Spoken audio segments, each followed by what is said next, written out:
Hi friends, welcome to ചങ്ങായി vlog. ഇന്ന് നമ്മൾ പഠിക്കാൻ പോകുന്നത് 3ാം ക്ലാസ് മലയാളം യൂണിറ്റ് 5 നമ്മളൊന്ന്.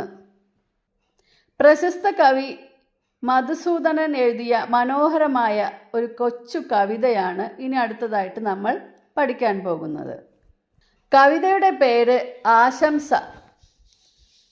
മറ്റുള്ളവരും നിങ്ങളോടൊപ്പം മന്ദഹസിക്കട്ടെ, അവരുടെ നോവുകൾ നിങ്ങൾക്കുള്ളിലും അലിവായി പടരട്ടെ, അവരുടെ ഹൃദയം നിങ്ങളുടേതിനുമൊത്തുമിടിക്കട്ടെ, അവരുടെ ശബ്ദം നിങ്ങളുടേതിനുമൊത്തു മുഴങ്ങട്ടെ, നിങ്ങൾ കരുതിയ പരിഭവമെല്ലാം ഇല്ലാതാകട്ടെ, കാലത്തിൻ്റെ ഇരുട്ടിൽ ജീവിതവെട്ടം നിറയട്ടെ.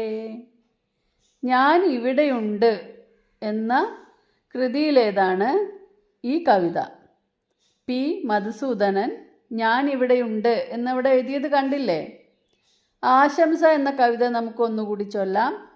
മറ്റുള്ളവരും നിങ്ങളോടൊപ്പം മന്ദഹസിക്കട്ടെ, അവരുടെ നോവുകൾ നിങ്ങൾക്കുള്ളിലും അലിവായി പടരട്ടെ, അവരുടെ ഹൃദയം നിങ്ങളുടേതിനുമൊത്തുമിടിക്കട്ടെ, അവരുടെ ശബ്ദം നിങ്ങളുടേതിനുമൊത്തു മുഴങ്ങട്ടെ, നിങ്ങൾ കരുതിയ പരിഭവമെല്ലാം ഇല്ലാതാകട്ടെ, കാലത്തിൻ്റെ ഇരുട്ടിൽ ജീവിതവെട്ടം നിറയട്ടെ. നിഘണ്ടു നോക്കി അർത്ഥം കണ്ടെത്താൻ ഇവിടെ കുറച്ച് വാക്കുകൾ കൊടുത്തിട്ടുണ്ട്. മന്ദഹസിക്കുക, നോവ്, അലിവ്, പരിഭവം, വെട്ടം. നിഘണ്ടു നോക്കാൻ നിങ്ങൾ പഠിച്ചിട്ടുണ്ടോ? എന്തൊക്കെയാണ് ആശംസ എന്ന കവിതയിൽ കവി പറയുന്നത്? എല്ലാവരെയും സ്നേഹിക്കണം എന്ന് നമ്മളോട് പറയുന്ന കവിതയാണിത്. നമ്മളെപ്പോലെ മറ്റുള്ളവർക്കും സന്തോഷിക്കാൻ കഴിയട്ടെ, നമ്മളെപ്പോലെ മറ്റുള്ളവരും മന്ദഹസിക്കട്ടെ എന്ന് പറഞ്ഞില്ലേ? സന്തോഷിക്കാൻ കഴിയട്ടെ, മറ്റുള്ളവരുടെ വേദനകൾ നമ്മുടേതു കൂടിയാണ് എന്ന് തിരിച്ചറിഞ്ഞ് അവരെ ആശ്വസിപ്പിച്ച് കരുതലോടെ ചേർത്ത് നിർത്തണം എന്ന് കവി പറയുന്ന ഒരു കവിതയാണിത്. എന്തെല്ലാമാണ് കവി ആശംസിക്കുന്നത്? മറ്റുള്ളവരോടൊപ്പം അല്ലെങ്കിൽ നമ്മളോടൊപ്പം മറ്റുള്ളവരും മന്ദഹസിക്കട്ടെ, പുഞ്ചിരിക്കട്ടെ, മറ്റുള്ളവരോടുള്ള അലിവ് നമ്മുടെ ഉള്ളിൽ ഉണ്ടാകട്ടെ. അലിവ് എന്ന് പറഞ്ഞാൽ ദയ. മറ്റുള്ളവരുടെ ഹൃദയത്തോടൊപ്പം നമ്മുടെ ഹൃദയവും മിടിക്കട്ടെ, നമ്മുടെ ശബ്ദത്തോടൊപ്പം മറ്റുള്ളവരുടേതും ഉയർന്നു മുഴങ്ങട്ടെ, എല്ലാ പരിഭവങ്ങളും ഇല്ലാതാകട്ടെ, ഇരുട്ടു നിറഞ്ഞ ജീവിതം പ്രകാശമാനമാകട്ടെ. ഇങ്ങനെയാണ് നമ്മുടെ കവി നമ്മളെ ആശംസിക്കുന്നത്. ഇതിൽ പറഞ്ഞിട്ടുള്ള ആശംസകളിൽ നിങ്ങൾക്ക് ഏറ്റവും ഇഷ്ടപ്പെട്ടത് ഏതാണ്? നമ്മളോടൊപ്പം മറ്റുള്ളവരും മന്ദഹസിക്കട്ടെ എന്ന ആശംസയാണ് എനിക്ക് ഏറ്റവും ഇഷ്ടമായത്. കാരണം എന്താണ്? എല്ലാവർക്കും സന്തോഷിക്കാൻ കഴിയണം, എല്ലാവർക്കും വേദനകൾ മറക്കാൻ കഴിയണം എന്ന ഈ ചിന്തയാണ് എനിക്ക് ഇഷ്ടമായത്. വാക്കുകളുടെ അർത്ഥം നിങ്ങൾക്ക് ഇതൊന്ന് മനസ്സിലായല്ലോ അല്ലേ? മന്ദഹസിക്കുക, പുഞ്ചിരിക്കുക, നോവ്, വേദന, അലിവ്, ദയ അല്ലെങ്കിൽ കനിവ്, പരിഭവം, പിണക്കം, വെട്ടം, വെളിച്ചം. സ്വന്തമായി ചില ആശംസാ വാക്യങ്ങൾ എഴുതി നോക്കൂ. അത് ക്ലാസ്സിൽ അവതരിപ്പിച്ച് ചർച്ച ചെയ്യൂ. പക്ഷികളെപ്പോലെ സ്വതന്ത്രമായി പാറിപ്പറക്കാൻ നമുക്കും കഴിയട്ടെ. എന്ന് വെച്ചാൽ പക്ഷിയെ പോലെ ചിറക് വെച്ചിങ്ങനെ പറക്കുക എന്നാണോ? അല്ല. നമ്മുടെ ആഗ്രഹങ്ങൾ, നമ്മുടെ ഇഷ്ടങ്ങൾ അതൊക്കെ നേടിയെടുക്കാൻ വേണ്ടി സ്വതന്ത്രമായിട്ട് പ്രവർത്തിക്കാൻ നമുക്കും കഴിയട്ടെ. മറ്റൊന്നെന്താണ്? കുട്ടികളെപ്പോലെ പുഞ്ചിരി തൂകാൻ എന്നും നമുക്കാവട്ടെ. കുട്ടികളെപ്പോലെ പുഞ്ചിരി തൂകാൻ വലിയവർക്കും കഴിയട്ടെ എന്നാണ്.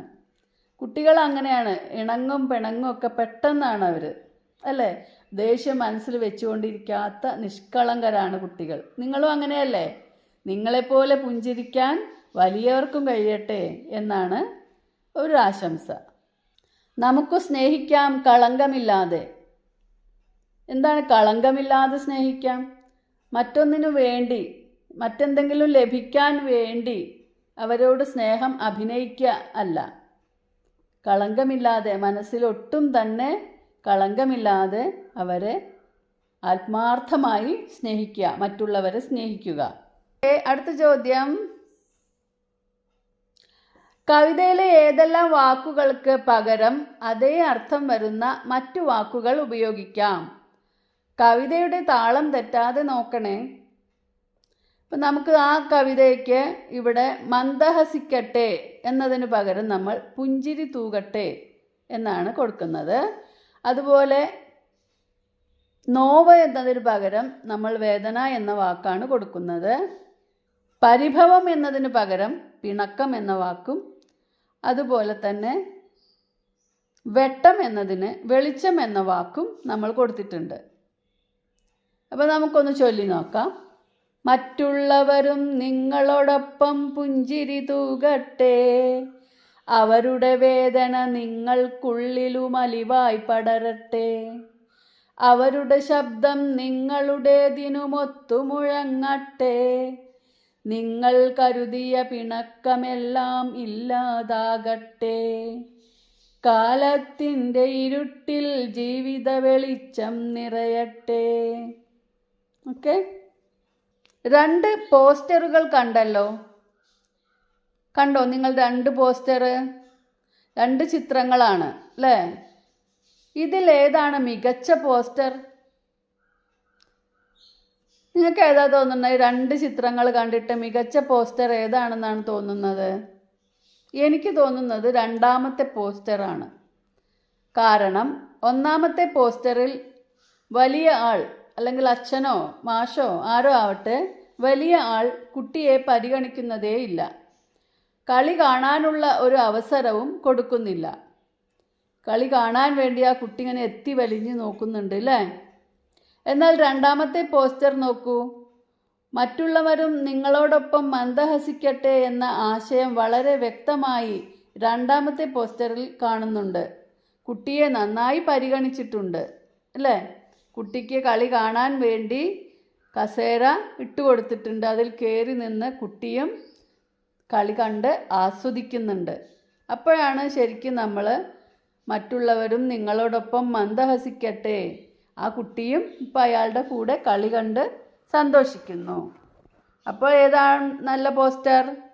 നല്ലൊരു പോസ്റ്ററിന് എന്തെല്ലാം പ്രത്യേകതകൾ വേണമെന്നാണ് നിങ്ങൾ വിചാരിക്കുന്നത്? ചർച്ച ചെയ്യൂ. ആരെയും ആകർഷിക്കുന്നതായിരിക്കണം. നല്ലൊരു പോസ്റ്റർ എന്ന് പറഞ്ഞാൽ പെട്ടെന്ന് അതിൽ നല്ലൊരു ചിത്രം വേണം. അത് നന്നായിട്ട് എല്ലാവരെയും ശ്രദ്ധ പിടിച്ചു പറ്റണം. അതാണ് ആരെയും ആകർഷിക്കുന്നതായിരിക്കണം. അതുപോലെ തന്നെ പോസ്റ്ററിലെ ചിത്രങ്ങളും ആശയവും പരസ്പര ബന്ധമുള്ളതായിരിക്കണം. പോസ്റ്ററിലൊരു വാക്യം നമ്മൾ എഴുതുന്നതും ആ ചിത്രവും തമ്മിൽ നല്ല ബന്ധമുണ്ടായിരിക്കണം. പോസ്റ്ററിലെ എഴുത്ത് ദൂരെ നിന്നും കാണത്തക്ക വിധം വലിപ്പമുള്ളതായിരിക്കണം. അപ്പോൾ ഒരു പോസ്റ്ററിൽ ഒരു ചിത്രം വേണം, ഒരു പോസ്റ്റർ വാക്യവും വേണം. പോസ്റ്റർ ആകർഷകമായിരിക്കണം, എഴുത്ത് വലുതായിരിക്കണം, ആശയവും ചിത്രവും തമ്മിൽ നല്ല ബന്ധവും ഉണ്ടായിരിക്കണം. മനസ്സിലായല്ലോ? നേരത്തെ തയ്യാറാക്കിയ ആശംസാവാക്യം ഉൾക്കൊള്ളിച്ച് ഒരു പോസ്റ്റർ തയ്യാറാക്കൂ. പോസ്റ്ററിൽ യോജിച്ച ചിത്രങ്ങൾ ചേർക്കാൻ പ്രത്യേകം ശ്രദ്ധിക്കണേ. നമ്മൾ 2-3 ആശംസാവാക്യങ്ങൾ ഇവിടെ തയ്യാറാക്കിയിരുന്നു അല്ലേ? അത് വെച്ചിട്ട്, അല്ലെങ്കിൽ നിങ്ങൾ തയ്യാറാക്കിയ മറ്റൊരു ആശംസാവാക്യം വെച്ചിട്ട് ഒരു പോസ്റ്റർ തയ്യാറാക്കുക. പോസ്റ്ററിന് നല്ല ചിത്രങ്ങൾ വരയ്ക്കണം, ആകർഷകമായി നിറം നൽകണം. പോസ്റ്ററിൽ എഴുതിയ ആ വാചകവുമായി ചിത്രത്തിന് നല്ല ബന്ധമുണ്ടായിരിക്കണം. ഇത്രയും കാര്യങ്ങൾ ശ്രദ്ധിച്ചുകൊണ്ട് ചെയ്യുക. അപ്പോൾ ഇന്നത്തെ ഈ വീഡിയോയിൽ പറഞ്ഞ കാര്യങ്ങളെല്ലാം നിങ്ങൾക്ക് മനസ്സിലായി എന്ന് വിചാരിക്കുന്നു. നിങ്ങളുടെ സഹായത്തിന് വേണ്ടി എഴുതിയിട്ടുള്ള നോട്ടുകളും നിങ്ങൾക്ക് മനസ്സിലായിട്ടുണ്ടാവുമെന്ന് വിചാരിക്കുന്നു. അപ്പോൾ ഈ പാഠത്തിൻ്റെ ബാക്കി ഭാഗവുമായി നമുക്ക് അടുത്ത വീഡിയോയിൽ കാണാം. Thanks for watching.